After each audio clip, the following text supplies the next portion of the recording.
Sponsored by New Orleans Distillers, creators of fine spirits and liqueurs. Through dedication to science, art, and passion, blends of tradition and flavor emerge. For you, always locally crafted. New Orleans Distillers, classically Southern.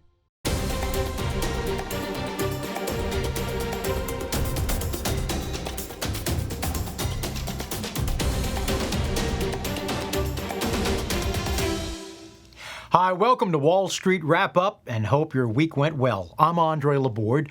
Our goal is bringing Wall Street to your street for today, Friday, March the 26th, 2021, and to get you ready for the events ahead.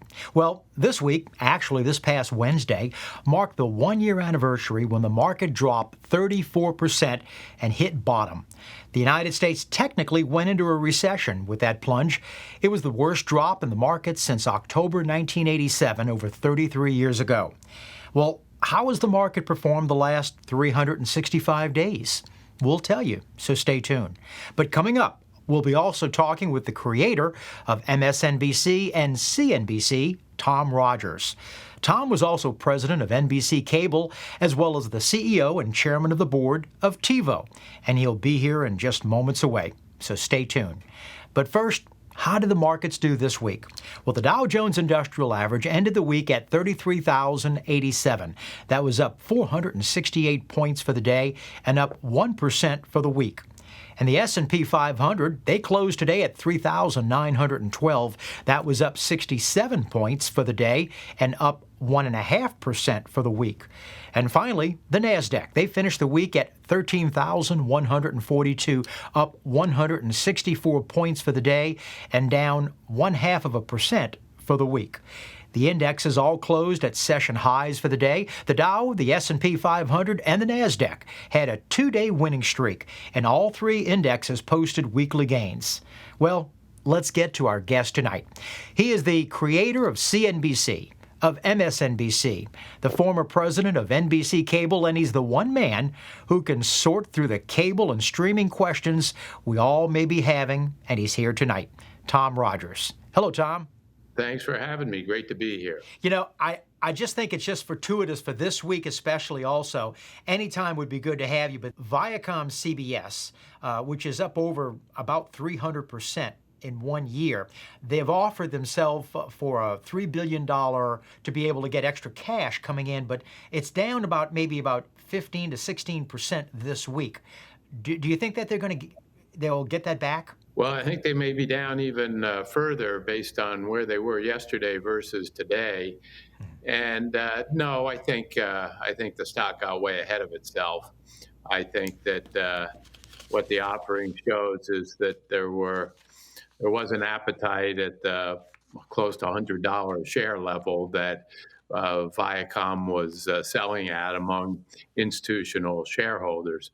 I think it was smart of Viacom to raise money, whether they did it at that price or they did it at $75, $25, 25% below, since even at $75, I think they're going to have a tough time growing into that valuation. I see. Well, even stocks, and not just Viacom CBS, but you've got Disney is up over 85 to 88% in 1 year. Netflix is up about 45% in a year, and I think Comcast is up over 60%. So all the stocks are kind of frothy. Well, you know, I think the legacy media stocks are ahead of themselves. And I don't know if they'll give much of that back because the investment community seems to be looking past their legacy businesses. If you really look at the legacy business, how much decline there's going to be, and the difficulty of building the new businesses, and the margins of the new businesses, and the competition of the new businesses. It's not an easy equation when you do the subtraction of the old business and the addition of the new business to get to values that are double and triple what those businesses were worth when they had the best possible business model in the world, which was being cable channels, where you had subscriber fees coming from cable and satellite operators, along with ad revenues, but your fees from satellite and cable came from every single cable and satellite subscriber, regardless of whether they watched you in the home. And so it was a wonderful way for these companies to build up value. Now they're going to a world where the satellite cable bundle is declining and they are losing the subscribers from there as that base gets smaller and smaller. And this new world they're entering, they only get paid from homes that decide to take them. And not only decide to take them, retain them and decide to keep them. And that's very different than being paid across all homes in a cable satellite world, regardless of whether those homes ever used you or not. And so it's a much tougher business model they're walking into. And I think the street is being a little too cavalier, looking past the declines of the legacy business built on a great business model and simply looking at the new business model and assuming that it's going to be a twice or more the value of the old world. I say, I remember very well before Disney started their Disney Plus, every year they were so worried about the ESPN subscribers because of what you were saying, cord cutting. And they were losing ESPN at an astronomical rate because of the cord cutting, and now with Disney Plus. But I'm curious, Tom, because you had mentioned, I remember I saw an interview with you a while back, and you had said where just what you were saying as far as like the cable subscribers, they're getting paid X amount of dollars, and I'm thinking right now about Disney and ESPN. Whereas, let's say Disney Plus, when they say that they've now, like this last quarter, got 95 million, that 95 million is in different type of payment categories, such as Hulu, maybe a little bit not as much as the Disney Plus, or ESPN may not be getting as paid. So are they still making good money off of their cable head subscribers, their subs there?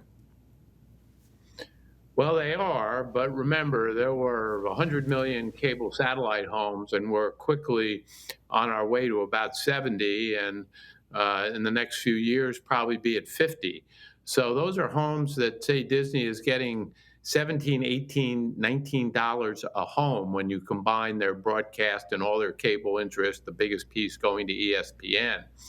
And they are, as they lose those homes, which over the next few years, essentially from the height to where I think we'll be losing about 50 million homes, or about half the cable and satellite homes that were paying them that $17, $18, $19 per month.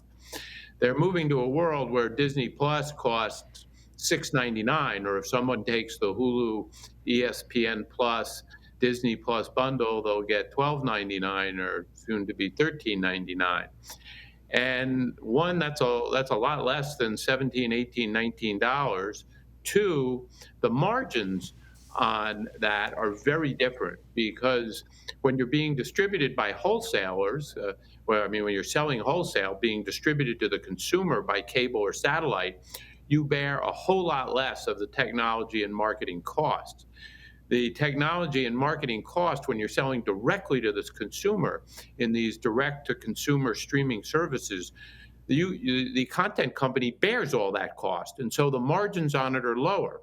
Moreover, the programming costs that they need to incur as they think about, well, if they're really going to play the game Netflix is playing, they got to play it globally. It's not just a domestic game, it's a global game. And when you start talking globally, you have to start thinking about localizing your content around the world, paying for content around the world. And so not only are your technology and marketing costs much more significant, but so are your content costs.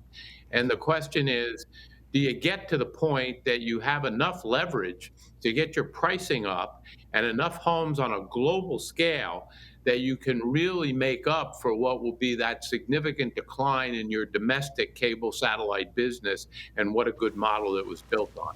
Tom, do you think that Netflix is so far ahead that I'm curious also, is now that people are getting back to work, the vaccines are getting injected into more U.S. citizens, things maybe in a year from now going back to normal, will Disney Plus keep the subscriber numbers that they are? And is Netflix so far ahead that unless Netflix stumbles for whatever reason, they're not going to be caught? I think it's very hard for anybody to catch Netflix. My view is, and I've said this publicly, I think it will become clear to those that it's not clear to yet that Netflix will be the most valuable media company in the world. There were a lot of bare theses on Netflix that, when they lost some syndication programming like The Office or some of Friends, the other, Friends, or other yeah, type of and sitcom that, shows. Hmm.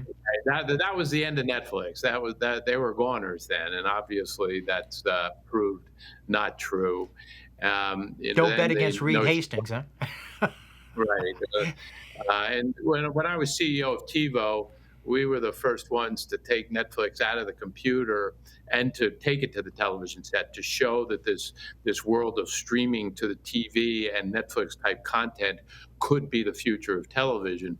So I've been watching Netflix for a long, long time, Mhm. and many have ruled it out that it was just going to bleed cash forever and would never get to cash flow break even. It part of last year it was cash flow break even. Now they've made clear that they don't need to finance any further with outside cash. They're self financing, and Well, Tom, do you many thought. think?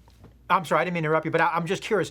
Would you think, though, that you've got Comcast has Universal Studios, you have Viacom has Paramount, Disney has Disney plus the Fox assets, but Netflix, with the cash and with the being so far ahead, would it behoove them to get movie studios because of the movies that they're self-producing? Well, they are a movie studio. They finance the creation of original content movies, some of which they give a short theatrical window to, and otherwise they use it to build value within Netflix. They don't have a studio, so to speak, in the old line notion of what a studio was, but a studio is a financing mechanism for making movies and TV shows, and Netflix has probably a $17 billion programming budget, way, way, way bigger than anybody else, probably on its way to 20 billion. At 20 billion, the estimates are that they will be able to introduce a new movie or new television show every single day. And that is a degree of content that is well beyond what anybody else is likely to be able to do in anything close to that time frame because of how well developed their model is. Moreover, they have really shown that they understand globalizing of programming, not only making localized programming so Netflix can penetrate foreign markets, but showed how they can bring them back into the US and they can be very successful programs, even though they're foreign content, often with subtitles, that can do very well here. So I think Netflix is just in the sheer resource it has in the programming arena and a new form of movie and TV studio is going to be very, very hard for anybody to catch. I remember when you talked about content, I read a book a while back by the late Sumner Redstone, who I actually had started Viacom. And the book was called Content is King. And it was true then and it's true now. And Netflix is so, and what's also they're ahead not just with the public, but also with the well, I call them the arts and croissant crowd. I guess the Academy Awards and such, where they've been leading even in this upcoming Academy Awards. I think Netflix is leading in all the different categories. I know for Best Picture and others for their shows. Yeah. Well, it's already become true that, across not only Netflix, but HBO Max and Amazon Prime and others, that if you want quality entertainment programming on TV, you don't go to broadcast or cable anymore. You go to the streaming services. Mm-hmm. And what you're saying has become true in the movie world as well. Now, movies weren't largely in production over a lot of last year, so it wasn't necessarily the best year to be able to judge who's going to still be contender for high quality movies. And the traditional legacy companies will continue to produce quality movies. The question really is, can they put those to work in a way that is driving their streaming services so that the demand is there to allow them to raise price, and with price raising, be able to get ever expanding programming budgets that can fuel more and more distribution and retention of subscribers. And that's yet to be shown. Tom, with about a minute or so before we go to a break, I wanted to ask you too. You brought up a good point about movie theaters. With people coming out of this pandemic the way it is, or going back to work and such, do you see movie theaters today the way it was pre-pandemic stages?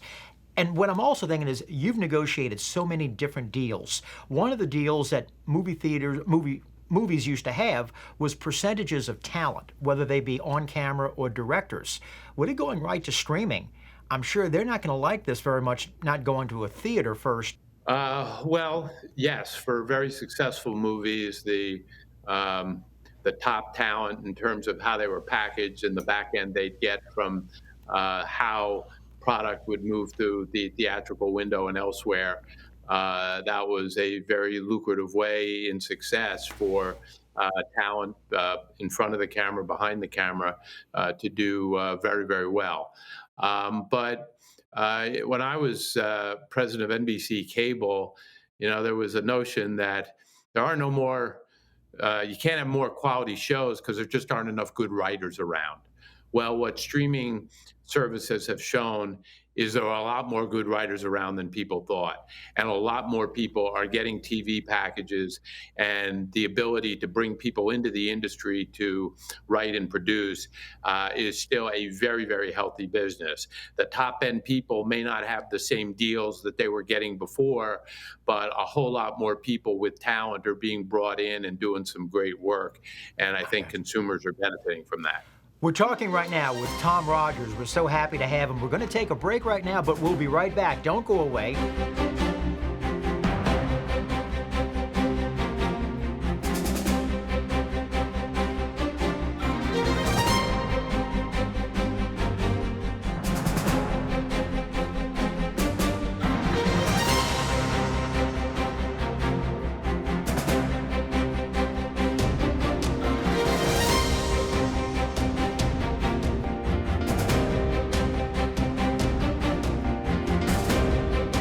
Welcome back.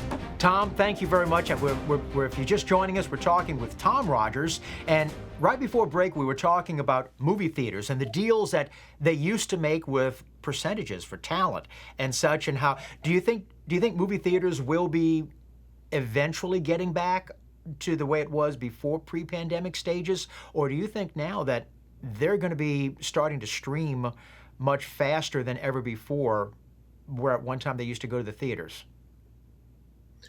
Well, it's a great question. I don't think movie theaters are going to go away completely. I think the number of movie screens, there are probably 40,000 movie screens in the United States, and that may go way down because it's a whole lot more convenient, and for a family of four, a whole lot cheaper to watch what's available on streaming. And those windows, the period of time between when a movie is released to theaters and when it makes its way to the streaming service, is getting shorter and shorter. And as a result, less reason if a new movie comes out that you got to get yourself to a theater as opposed to wait a few weeks for it to get to your streaming service at home. Having said that, I saw today that Warner Media was rethinking its day and date release to same day release between theater and HBO Max, and moving back to what looked like a 45-day window on release of movies to streaming.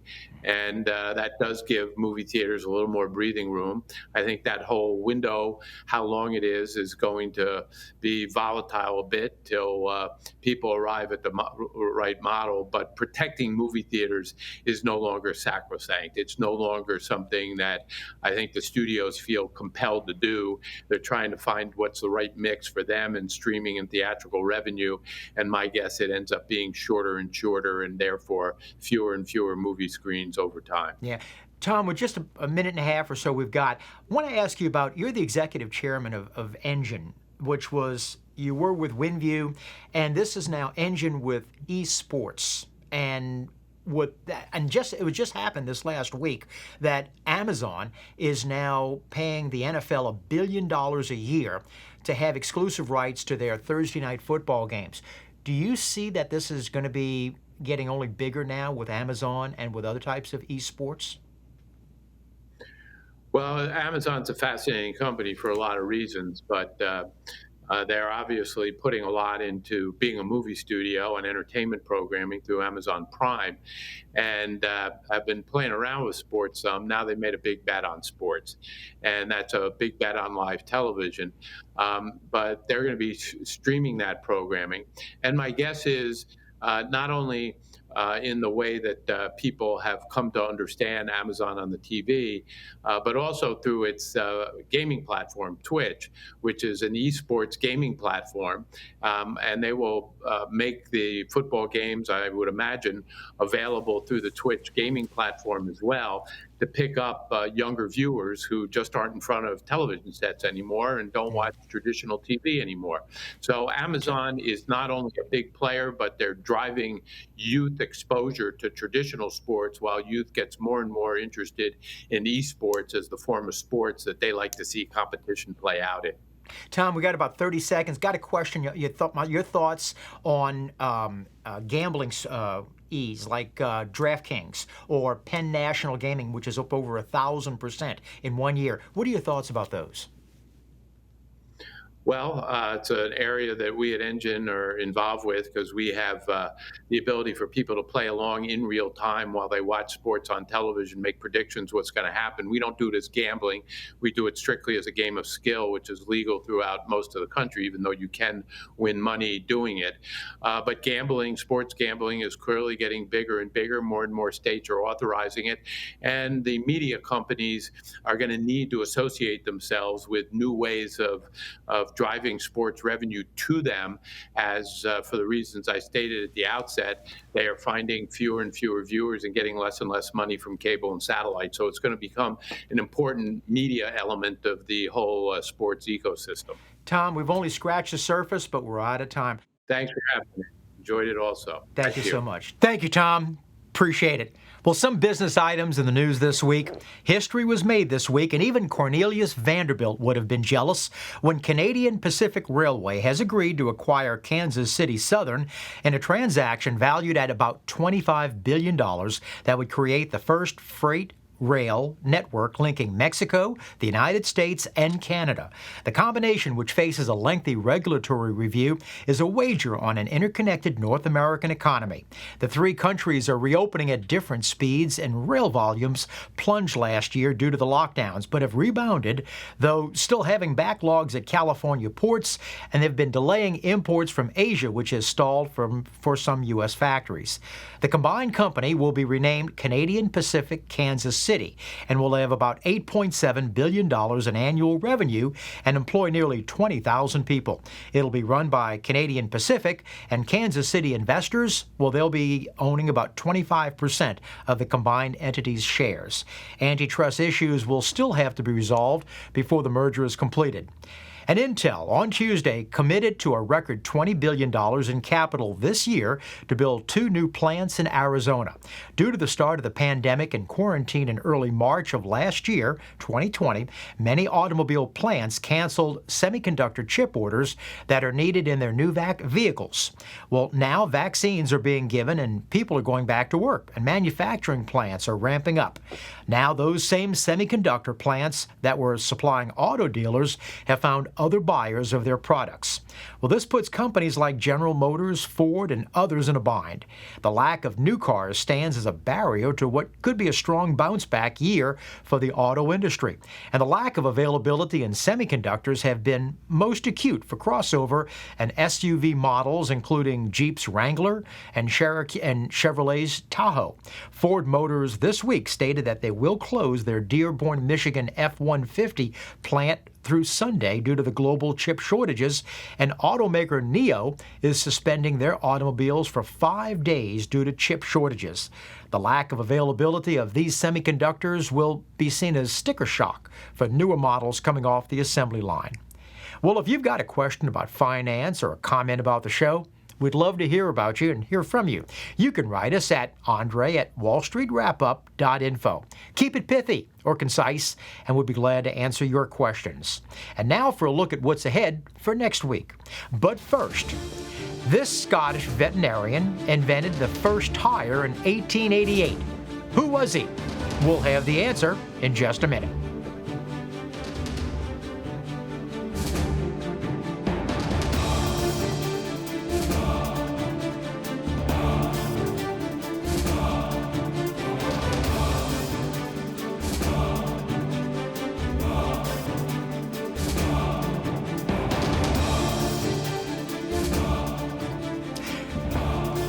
And the answer. Well, this Scottish veterinarian invented the first tire in 1888. Who was he? The answer? John Dunlop. Well, we started the show by telling you that this week was a milestone because this past Wednesday marked 1 year when the stock market dropped 34%, putting us into a recession. Now, even though it only lasted for 2 months, the country's shortest recession to date, that 34% drop matched the same percentage drop in October of 1987, over 33 years ago. Now, it took us 2 months to overcome the recession of 2020, and it took us 5 years to overcome the recession of 1987. Well, some good news. Since World War II, all bear markets, and there have been 6 of them since 1945, the second year after the market drop of 30% or more, the stock market was up on average of 17%. Now, we'll find out that still holds true next year on March 25th, 2022. The average pullback on year 2 was about 11%. So there will be some choppy months ahead, but history tells us 1 year from now we'll be higher by an average of 17%. You know, Mark Twain used to say, history may not repeat itself, but it sure does rhyme. Well, do you think your dog's breed is the most popular? Well, the Kennel Club, the American Kennel Club, has released this week their annual most popular dog breed rankings. And just as David Letterman was so known for his top 10 list, the 10th most popular is the Dachshund. And the most popular for the 30th year in a row, the Labrador Retriever.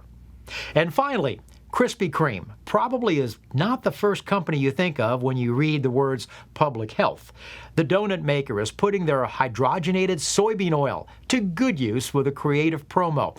Anyone who shows a vaccine card at a participating Krispy Kreme gets 1 free glazed donut. Now, the offer is good until the end of 2021. So, me, a vaccinated person, could theoretically obtain a free glazed donut every day for the next 280 or so days until the end of the year. Now, any health benefits gained from the vaccine may be wiped away by the LBs, and I'm not sure if this really fits into a financial show, but I just wanted to offer everyone a free glazed donut. Well, that's our show, and we hope you've enjoyed it for Friday, March the 26th. Now, next week will be Good Friday and Easter weekend, so we'll be back in 2 weeks. And coming up next month, we'll be talking with hedge fund manager and former White House communications director, Anthony Scaramucci. Remember, you can follow us on Facebook and WYES.org. So thank you for joining us for Wall Street Wrap-Up. I'm Andre Laborde. And remember, money never sleeps. Good night.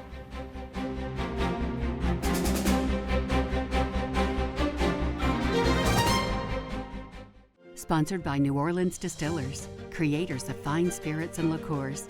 Through dedication to science, art, and passion, blends of tradition and flavor emerge. For you, always locally crafted. New Orleans Distillers, classically Southern.